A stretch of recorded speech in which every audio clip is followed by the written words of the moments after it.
Bolt fam, lock in. There's a sneaky spot on this roster that can keep the entire defense upright, and it's barely getting any oxygen. At the same time, a truly massive name keeps getting floated around Los Angeles because of one obvious offensive connection. But the downside on that one is real. And there's a quiet offensive line truth that explains why Justin Herbert was under fire, even when it looked like the tackles should have been the strength. After that, we've got a pass rush market wrinkle that could shape who stays, who walks, and what this locker room feels like when September hits. Do you want the Chargers pushing chips in, or playing it tight? Tap like, hit subscribe, and ride with me, because I'm circling back at the end to the wildest part of this whole offseason. The part people keep glossing over is the one that can bite you the fastest. The Chargers' most dangerous need isn't just go sign a star. It's making sure the defense doesn't lose its footing when the depth gets thin and the structure starts fraying. Everybody looks at the big stuff and says, just handle Khalil Mack and Odafe Oweh and you're good. But that's not how it works. A defense is repetition. It's communication. It's having enough guys you trust when the season turns into a grind and somebody inevitably misses time. With Chris O'Leary coming in as the new defensive coordinator and the team wanting to keep that zone-heavy backbone they've leaned on, depth isn't a luxury item. It's the air you breathe. Which brings me to a name a lot of fans treated like background noise, until background noise in February turns into a real problem in October. Benjamin St-Juste. What makes this one tricky is the timing. Rotational defensive backs who can actually play don't sit around waiting for you. Smart teams hunt for that exact profile. A guy who knows his lane, can come in cold, do the job, and not torch a coverage. St-Juste played 37% of the defensive snaps. But when he was out there, he was steady. 7 passes defended, 37 total tackles across 16 games, and he wasn't out there gambling on every throw and leaving a canyon behind him. He stayed inside the structure. In zone coverage, corners have to be disciplined. They have to tackle. They have to understand leverage, spacing, and angles. Lose a player like that, and it's not just one less body. It's losing a piece that lets you rotate packages, keep starters fresh, and keep the standard the same from the first quarter through the fourth. And zoom out for a second, because the big picture matters here.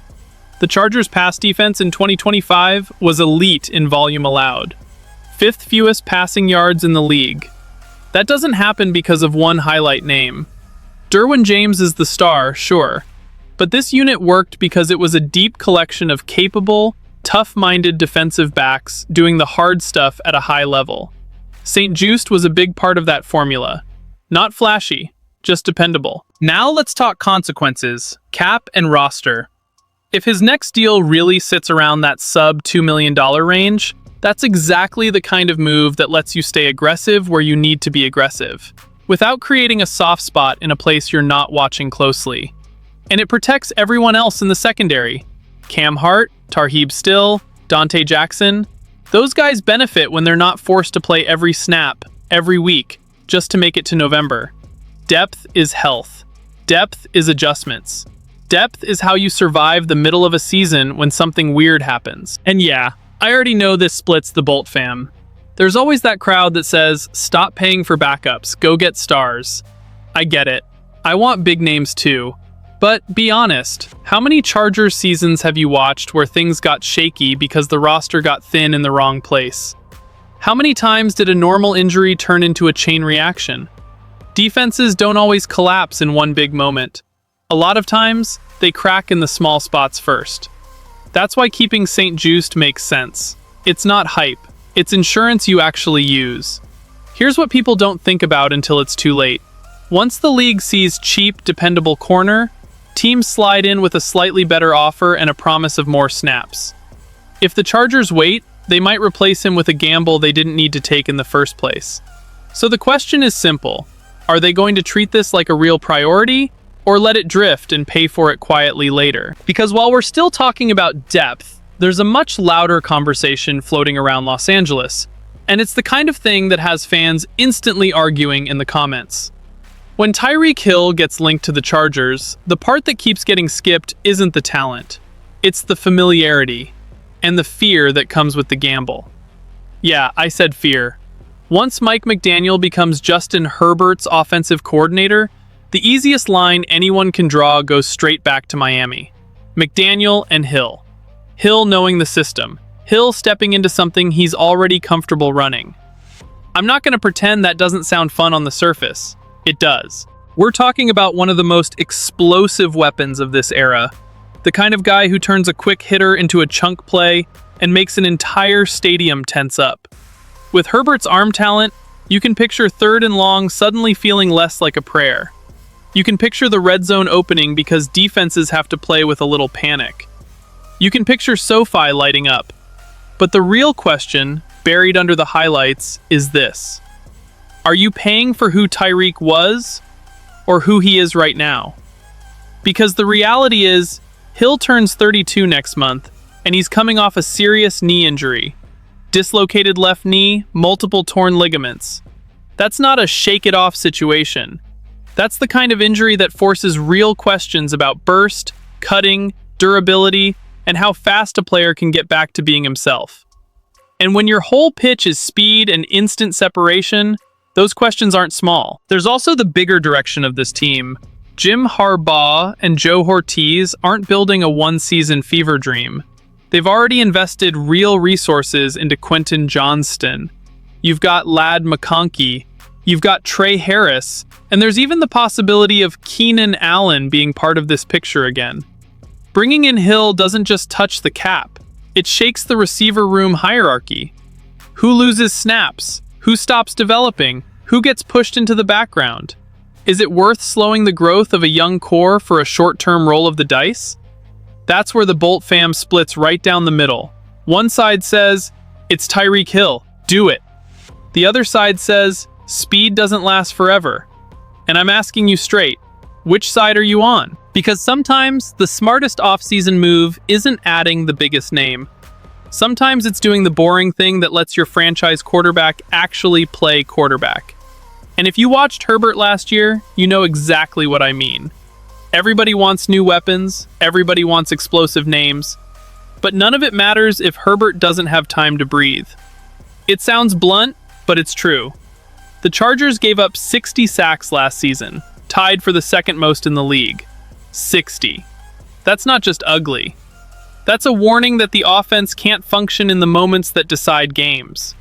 And here's the contradiction that should bother you. The Chargers have 2 young, talented tackles in Rashawn Slater and Joe Alt. That should be the foundation.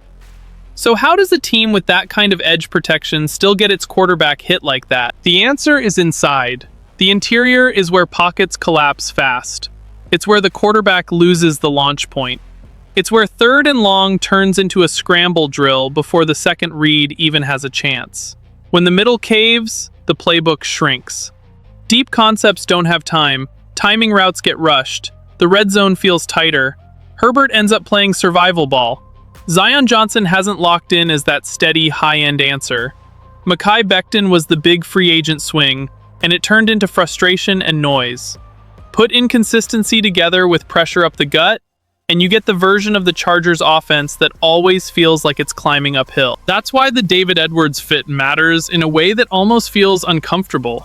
Because it's not glamorous. It doesn't sell jerseys. But it changes the geometry of the offense. Edwards posted a 95% pass block win rate in 2025, 12th among qualifying guards. For a team that's been trying to stop doing Herbert dirty, that kind of stability is basically a dream. He also ranked 19th out of 81 guards in overall grade, while Zion was way down the list. It's not the only way to judge players, but it lines up with what it felt like watching it. The interior wasn't holding up. Now here comes the debate. Every single time. People say, don't overpay for a guard. Okay, think about that for a second. How much is it worth to keep your quarterback upright and comfortable? How much is it worth to let Herbert step into throws instead of bailing early? Because sometimes the biggest offensive upgrade isn't a receiver. It's 1 extra second in the pocket. It's turning 3rd and long from chaos into an actual play. And if you improve protection, you also find out who Herbert is in this new offense with no excuses. No hiding, no shrinking, just execution.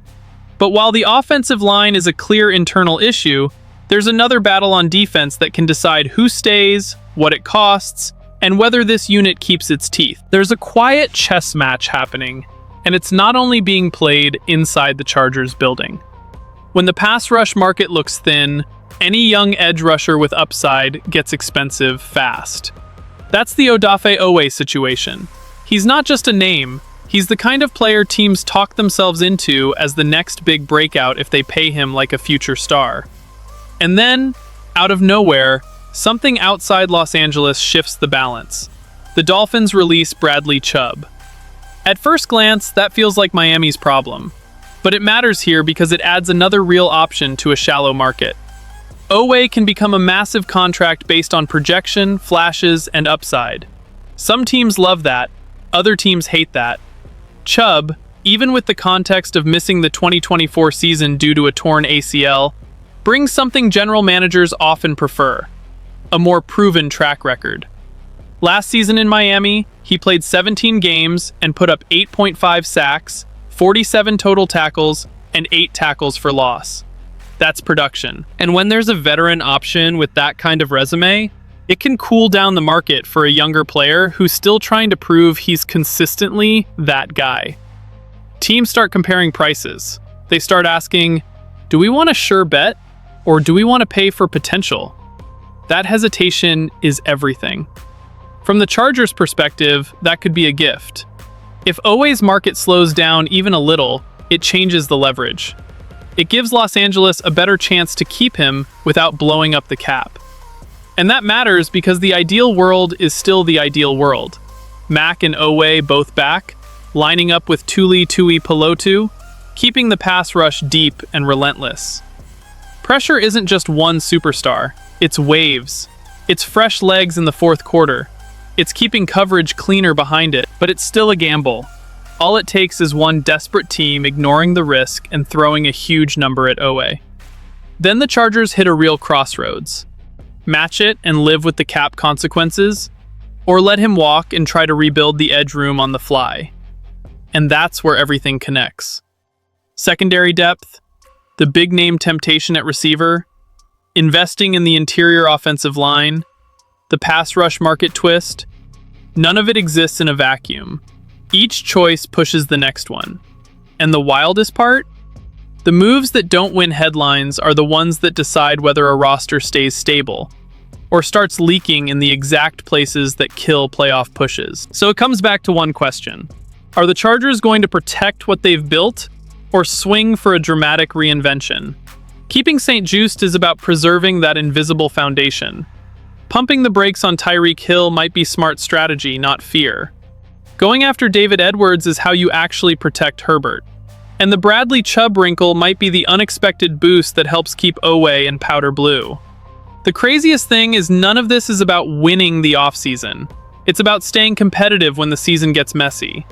Now tell me, what's the one choice you'd make today if you were running this team? Subscribe and drop your take in the comments.